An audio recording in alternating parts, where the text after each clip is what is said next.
Thanks very much, Antoinette. So I'm really following very nicely from the students panel that's just happened, and also from the very fantastic, really exciting presentations we've had this morning and also yesterday.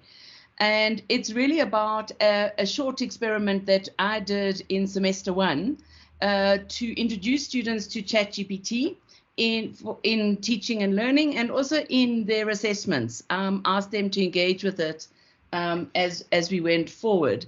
And as we know, ChatGPT is only one of the many AI tools that's available, and I think a lot of assumptions have been made, which we've just heard commented on by the students, that students are all using it. And in fact, what I found is that very few students were in fact using it, or even knew about it, or knew what it could do, or what its problems were, or what its affordances were, and opportunities.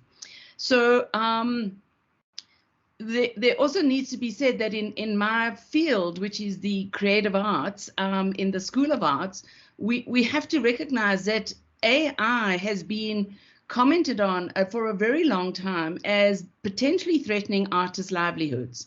And the people that I'm teaching are people who are developing facilities and opportunities to create spaces for the work of artists. So it's really important for us to really understand what these AI tools are, what they can do, what their challenges are, where we can use them, where we shouldn't use them, and what are some of the ethical considerations around that. So to understand it better and introduce these affordances and challenges to students and together evaluate it, I presented a section of learning in a seminar using ChatGPT, asking questions of the students and then putting the question onto chat, seeing what chat came up with. The students had all done the readings as part of the preparation for the seminar. Then as students asked questions and other students maybe couldn't really answer that, we said, okay, let's see what chat can say. So in doing that, I was really introducing the students to what chat does well, what it doesn't do well. And, many challenges arose, confusions in chat about who we were talking about concepts and so on. Then we decided to use chat to ask the students to prepare an essay, to come up with a question using chat, to use chat to help them think about that question, and then to give that in an appendix and show how they had added value to what chat had done. We also emphasized to students that they needed to have done the reading before using chat, so that they were well informed as to the kind of prompts they should be giving chat based on the knowledge of and detailed knowledge of the reading. However, we found that students were very unaware of it and quite frightened of it, in fact. And we felt that we should ask students to also give us then a reflection on what they felt about using chat once they had seen, being part of the seminar that I'd given, and also having used it for an assignment. So there are two different ways we can respond to AI in teaching and learning. The one is with concern and fear. That it's really moving so fast, it's very difficult for us lecturers to keep up with all these tools. Just the first presentation yesterday completely struck me, like how behind I was in all the various tools that existed. Really understanding what the ethical repercussions were and how we can avoid misinformation and disinformation, and also how important it is, and it's always been important, to teach students how to assess the credibility of their sources, given that they've had access to the internet for many years already. And that has always been a problem of lack of understanding of how to judge the credibility of a source. Also, to allow students to avoid the discomfort of deep reading is the biggest fear. They're reading very quickly, very superficially in many cases, which also then means they're not able to assess that credibility. Obviously, the first thing the students all commented on is how little information and cases and examples came from the Global South. A real fear that was going to exacerbate plagiarism, and they didn't know how Turnitin was working. We know that last year we had quite a lot of conversation about the AI detection tool and how complicated it was, and we've had to take it off the Turnitin tool. Also, the fear of the human-like quality of chat. We found students were starting to fear that their voice would sound the same as a chat voice. And that's part of the academic literacies we're trying to get our students to be comfortable in, is knowing when and how to use voice in their responses. Obviously, the cultural biases that are very present in AI, we've heard that. I'm not going to go through that. The inaccurate information, fake news, which is present in all our social media anyway, and also helping students to learn how to judge whether something is true or not. And obviously the concentration of power and decision making in the development of these tools is really important, and the lack of educators involved in the development of these tools. So there's something that came out of the talk we had this morning. So the negative solution has been just ban it, restrict its use. I don't think that's really helpful. I think a positive solution is just to discuss with students and in faculty what the ethical and socio-political considerations are with students as well as with staff, where harm is being caused, what knowledges are being marginalized. And for our students in cultural policy and management, which is a postgrad program, and the School of Arts as a whole, how AI impacts the cultural sector, creative workers, and cultural content. We heard a little bit of that from the previous student panel.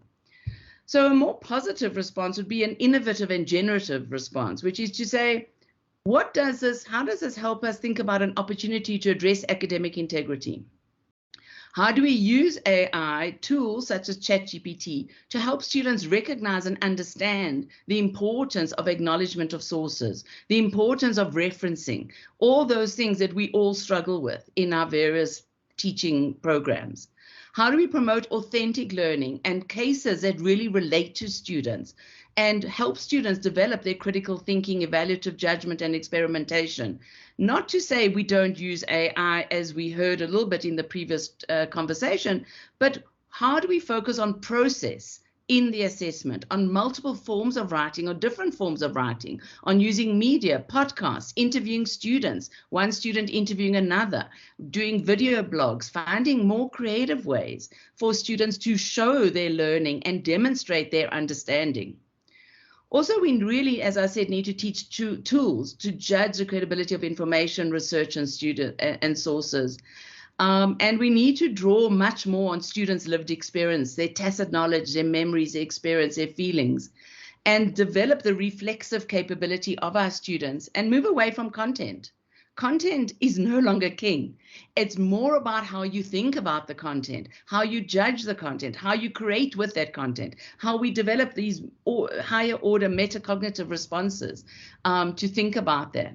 So a tentative solution is to use it in teaching and learning through helping it design quizzes, which it does amazingly well in many contexts, developing teaching content, course outlines, for example, and continually reflect on its affordances as faculty learns and understands its limitations, challenges, and possibilities.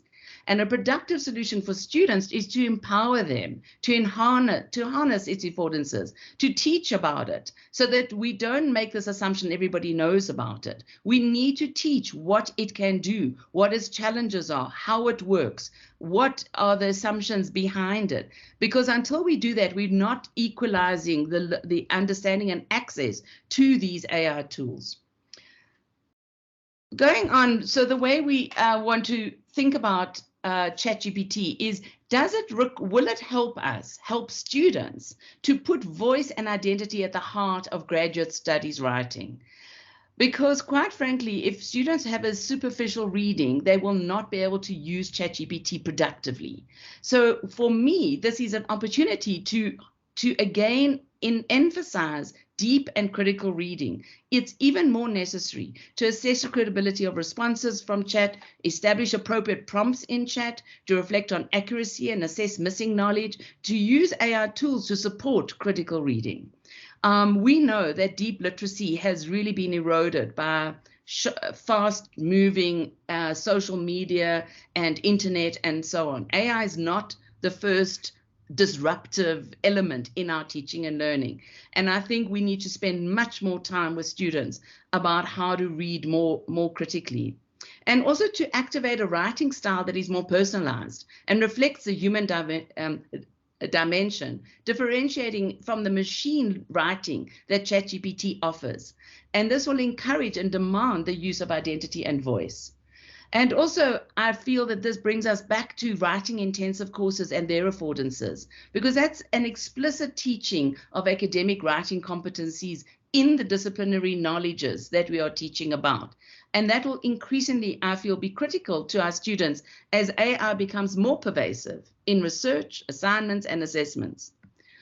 As well as which, as we heard in the talk from Maya this morning, we need to think about a decolonial lens on AI as we think about decolonizing our curriculum. We have to have a decolonial mindset on everything we're reading, we're teaching, the methods, the pedagogic practices. We already have I've written quite a lot about that in the field that I'm working in, cultural policy and management. But now we need to bring that decolonial lens onto AI. And one of the wonderful conversations I was reading about from Zembelis was about these different approaches drawing from Andriotti about soft reforms to bring more inclusion and awareness, radical reforms challenging things like the ranking systems of universities, the design of the online platforms, and then something they called beyond reforms, which is a significant rupture with both of these, and especially the philosophy and the function of what the modern university is. And these are conversations we should be having as faculty in the university generally.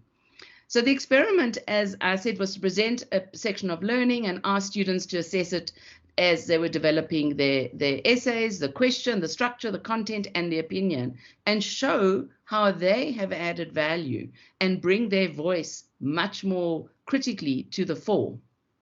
And the reason I did that is because to help students know what the capabilities were, while recognizing ethical considerations, to assess how to use it and what prompts mean, how to use prompts, to recognize the need to fact check the responses and assess the credibility of the responses, to evaluate bias in the responses, and to really, what it required from students is that they needed sufficient knowledge gleaned from extensive academic sources and deep reading to pose the critical prompts and to evaluate the responses. For me, that was very positive. So the findings from the first iteration was that some students were mostly unaware of this new AI tool or not sure it could be used for schoolwork. These are some of the comments. No, I haven't attempted to use a ChatGPT yet. Yes, I have used it during research work, mainly while I'm in the writing phase, and I need ideas on how to structure my writing. I also use it for general research. I've used it for work to assist in structuring content that is complex and technical. I've also used it for marketing and business development purposes. I had used it before for work, says another student, but not for school, as I thought it wasn't allowed. So I was keen to use it in my own work moving forward. And this is one of the things we were talking about previously. We need to make clear to students what is and isn't allowed, what is okay and what's not okay, when to use it, when not to use it. If students think it's not allowed and then they're using it anyway, what are we saying to students? We really need to be clearer as faculty to our students about how and when to use it. Students were also very shocked and amazed by the responses to questions and prompts, recognizing that it would require of them to develop a deeper critical reading of the material to be able to critique the response, to assess the inaccuracies, and add intelligent prompts. I think that created a lot of fear. Students said things like, I was surprised by at its ability to consolidate data from multiple sources and to learn that it even exists. I was and still am amazed by the ability and assistance it can bring to not just academic assignments, but also the world of work. All my students are working. I don't want to start using it to build my essay, says another student, as my knowledge is not strong enough to know when the AI is wrong. I found this absolutely significant in how we're teaching deep literacy. You see, and the student went on to say, I value my academic future too much to rely on AI. And another student said, I was surprised what it could do over and above what I knew. I also recently learned of other things it can do. Other students were fearful of using ChatGPT. They didn't want to deny themselves the opportunity to critically engage with the work so they can cultivate their own capacity to construct an argument. Another student said, I used it, it uses an academic language I'm not familiar with or trained with in my previous studies. Well, yes, it only came out in November 2022. But also with that being said, I was amazed how it benefits me to build a structure. Personally, I think ChatGPT is great. Academically, I try to use it as little as possible, as it takes away my personal understanding and voice that I want to reflect. Another important area that we need to run seminars about. What does it mean to have voice? ChatGPT has no voice. It's a synthesizing tool. Students were also variously anxious that their work could not better that of ChatGPT, but also excited about the possibilities. Students said it caused an anxious feeling in me due to the possibility it could provide each of us with similar responses. Somebody said they use it to try and assist structure and understanding, but they saw no real climb in their marks since using it. And she says, it helps me more to structure and plan, but not so much to assist me to write better. Well, yes, that's because there are other tools to do that, which I hadn't yet introduced them to. Another student said it was exciting because of the different things that you can do with it, and particularly how it could help me streamline my reading and writing process. And I'll come to that with one or two examples.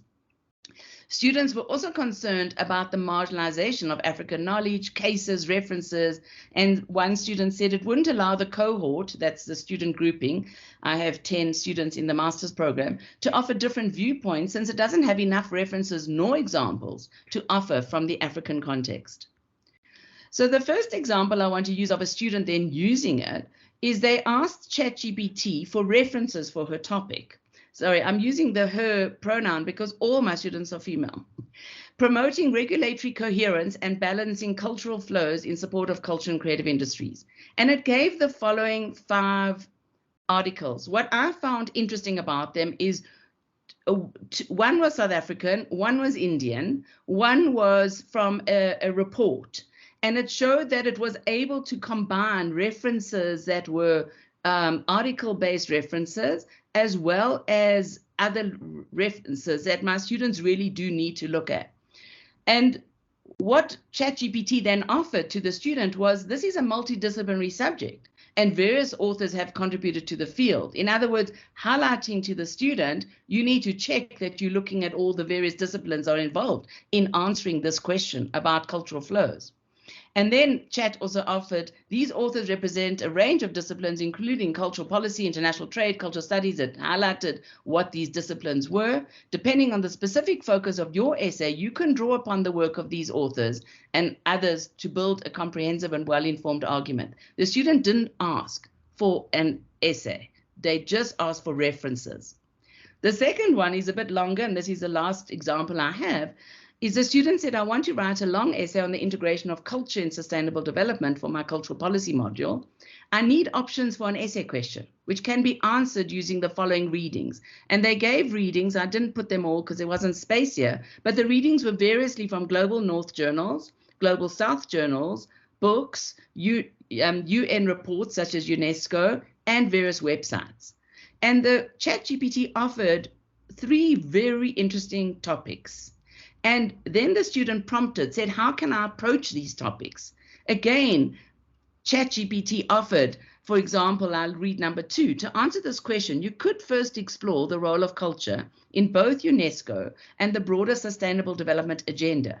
You might also want to provide a brief overview of the 2030 Agenda for Sustainable Development and describe in detail how culture is included in that agenda. You could then evaluate Victor Muck's arguments and weigh the extent to which culture is a priority in the different objectives outlined in the arena of sustainable development. Then the student said, what are the counter arguments I should be considering? Again, ChatGPT offered some really useful suggestions, such as number 3, is it realistic to include cultural sustainability within overall international development goals? Which advantages and disadvantages of such strategy could you point out? Again, not completely answering the question, but providing the student with enough ideas of where to go with their paper. Then I asked Chat, how should the existence of ChatGPT influence postgraduate teaching and learning? And it came up with all these responses. from enhanced research and information access to customized learning assistance, 24/7 availability, language support, collaboration, peer learning, all the way to mental health and well-being. And I then added some detail and text to what those could be about. Again, a useful set of 12 considerations that I might not have thought about when thinking about when and where and why and how to use chat in teaching and learning at a postgrad level. So my final thoughts are that we really need to learn more about it as academics, as faculty, and we must keep playing and learning. And playfulness is central, because when you play, you take away the fear. We need to remove the fear about these things. They are just machine tools. That's all they are. It's like people who are fearful of the computer. We can't be fearful. We need to practice. So my practice will be using it in all oral and written assessments this year to remove fear and anxiety from the students and improve our own evaluative responses to it, and to help students develop prompts and evaluate responses with them.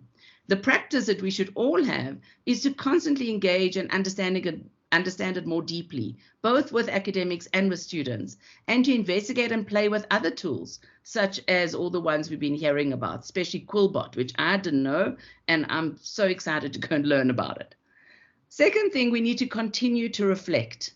Reflection is critical. We need to continue to experiment with using ChatGPT in teaching and learning, because our students are going to use it, and we as faculty need to know more about it so that we can support our students in their use of it. So my practice is about building it into the pedagogic practices of the curriculum, drawing from it for quizzes. And I'll always tell students this is drawn from a ChatGPT summary or summaries of articles. I've used it for many summaries of articles, which I've shared with students and asked to evaluate, are they right, are they wrong? Sometimes it gets something stupid wrong, like the location of the work that they are looking at, or the origin of the author. But often the information, the content is correct. Discussion topics, evaluate its use, and ask students to engage with it in clearly formulated assessments. And ask students to reflect all the time on their responses and consciously think through how it proved generative and value from the student was added to show what prompts did you use, what examples did you ask for, how did you include your voice more in a more careful and considered and mindful way. Or where it confused and diverged from learning? Where were the misinformation? Where were the poor references provided? Where was it not accurate? And that will require of students that they read more deeply. And to encourage discussion and reflection on how students engage or not with the AI tools in class conversations. And our practice as a community should be to raise awareness about the affordances and the limitations in teaching spaces and the social and technical aspects of AI design and use. I'm not a technology marvel at all. I don't understand a lot of what I'm using, but I would really benefit from hearing from people who really understand how it's developed, how it's used, so that I am more mindful in the way I can use it. And my final thought is to work with colleagues in the department, in the school, in the faculty, and university-wide. Collaboration is continual, and we really need to develop a community of practice around this, to develop a common approach in our departments or the school or the faculty. I'm not sure where that common approach needs to land. Maybe it's only in departments. But we do need a university-wide ethical framework for AI in higher education. And there is already a wonderful UNESCO recommendation on the ethics of artificial intelligence, which came out already in November 2021. We also need to develop a common approach to its use. And we maybe need to differentiate that year by year in the undergraduate program, what we expect from the postgrad program, and common approaches to how we reference its use. What should be the terminology we use when we've used ChatGPT or any of the various AIs?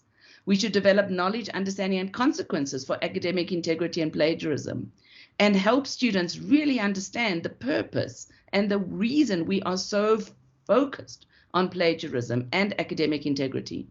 And we should probably develop guides for students to facilitate more critical and mindful use of ChatGPT, and to have faculty-wide seminars to discuss how colleagues are using it, how they're applying it, how students are engaging with it, like we're doing right now in this wonderful CLTD conference.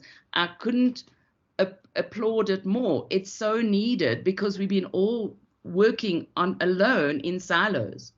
And to encourage our teaching and learning committees, I'm on our university, on our school teaching and learning committee, to develop resources and support staff with its use, its application and understanding. We need to be knowing from our colleagues how they're using it, where it's worked, where it hasn't worked, why it hasn't worked, how students have responded.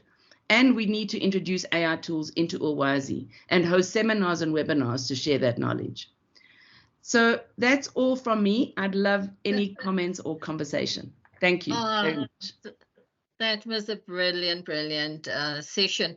Tony, sorry, we're sharing the chairing of the session. Tony, do you want to come in, or shall I just continue, just wrap up? Please continue, Najma. I've already shared my comments on the chat. Okay, fantastic. Thanks. There's lots to engage with, lots of comments, and I'm not sure if there are questions, but I think comments. One thing from my side, as you were talking, I was thinking, we keep on mentioning that students are reading superficially. There's no deep engagement. They don't know how to insert their voice in their written text and so on. Also this call to move away from a focus on content. So we keep on saying these things, and I mean, I think the same debates and the same points that we raised when we introduced tech, and also even with the move to blended learning, ERT, all of that. So just very quickly, I know the other person has to start. What are your thoughts on that? Because we seem to be raising the same issues, and I know you're calling for more intentional use. So if we know that students aren't engaging deeply with reading, could we be using the tools more intentionally to focus on that? So if we identify these are the students in the room, these are the students we have with us for this module at this particular time, do you think there's room to engage with those tools more intentionally in that way to address those issues?